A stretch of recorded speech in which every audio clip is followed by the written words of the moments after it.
હવે આપ દ્વારકા જિલ્લાનું સમાચાર પત્ર સાંભળશો, જેના લેખક છે કરણ જોશી. કલ્યાણપુર તાલુકાના ગુરગઢ ખાતે વિકસિત ભારત સંકલ્પ યાત્રા યોજાઈ હતી. પ્રધાનમંત્રી નરેન્દ્ર મોદીએ પ્રત્યેક વ્યક્તિ સુધી સરકારના યોજનાકીય લાભો પહોંચાડીને તેમના વિકાસને આકાર આપવાની સાથે વિકસિત ભારતની પરિકલ્પનાને સાકાર કરવાના ઉદ્દેશ્યથી વિકસિત ભારત સંકલ્પ યાત્રાનો પ્રારંભ કરાયો છે, જે અંતર્ગત દેવભૂમિ દ્વારકા જિલ્લાના કલ્યાણપુર તાલુકાના ગુરગઢ ગામે વિકસિત ભારત સંકલ્પ યાત્રા અંતર્ગત કાર્યક્રમ યોજાયો હતો. દેવભૂમિ દ્વારકા જિલ્લાના પ્રભારી મંત્રી શ્રી કુંવરજીભાઈ બાવળિયાના અધ્યક્ષપદે જિલ્લા આયોજન અમલીકરણ સમીક્ષા બેઠક જિલ્લા કલેક્ટરશ્રીની કચેરી સભાખંડ જામખંભાળિયા ખાતે યોજાઈ હતી. જિલ્લા આયોજન અમલીકરણ સમીક્ષા બેઠકમાં કેબિનેટ મંત્રી મુળુભાઈ બેરા, જિલ્લાના પદાધિકારીઓ અને સંબંધિત અમલીકરણ અધિકારીઓ ઉપસ્થિત રહ્યા હતા.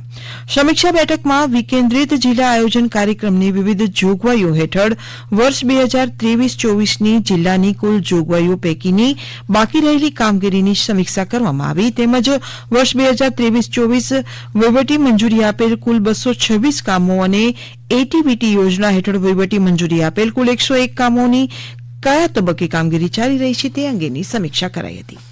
પ્રધાનમંત્રી નરેન્દ્ર મોદીના માર્ગદર્શન હેઠળ સમગ્ર દેશમાં સ્વચ્છતા હી સેવા અભિયાન, જેને મુખ્યમંત્રી ભૂપેન્દ્ર પટેલના માર્ગદર્શન હેઠળ ગુજરાતમાં સતત વેગ મળી રહ્યો છે. સ્વચ્છતા હી સેવા અભિયાનના ભાગરૂપે દેવભૂમિ દ્વારકા જિલ્લાના ખંભાળિયા બસ સ્ટેશનથી કેબિનેટ મંત્રી શ્રી મુળુભાઈ બેરાએ શુભયાત્રા સ્વચ્છ યાત્રા અભિયાનનો પ્રારંભ કરાવ્યો હતો.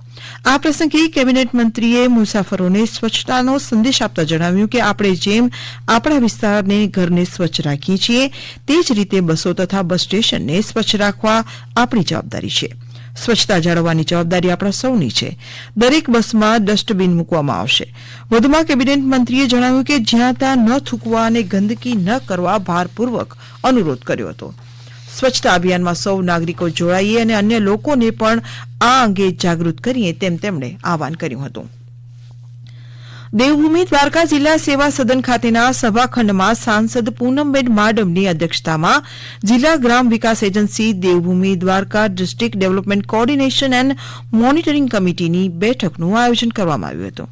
બેઠકમાં સાંસદ પૂનમબેન માડમે જણાવ્યું હતું કે જિલ્લાના મહત્વના પ્રશ્નો ઉકેલવાનું માધ્યમ દિશા મોનિટરિંગ સમિતિ કરી રહી છે.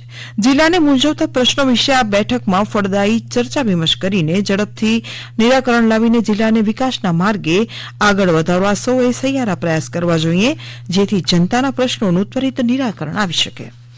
દેવભૂમિ દ્વારકા જિલ્લો ભારતની પશ્ચિમ આંતરરાષ્ટ્રીય સરહદે વિશાળ સાગરકાંઠો ધરાવતો અતિ સંવેદનશીલ જિલ્લો છે.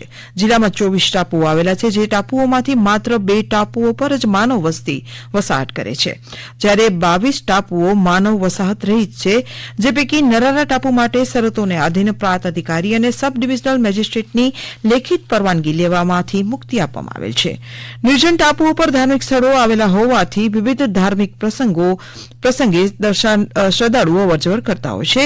આ શ્રદ્ધાળુઓ સાથે રાષ્ટ્રવિરોધી તેમજ દાણચોરી જેવી ગેરકાયદેસર અને અસામાજિક પ્રવૃત્તિ કરતા ઇસમો પણ પ્રવેશ મેળવતા હોય છે.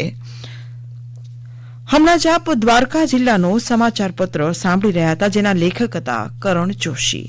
આનું પ્રસારણ આકાશવાણીના અમદાવાદ વડોદરા કેન્દ્ર પરથી કરવામાં આવ્યું.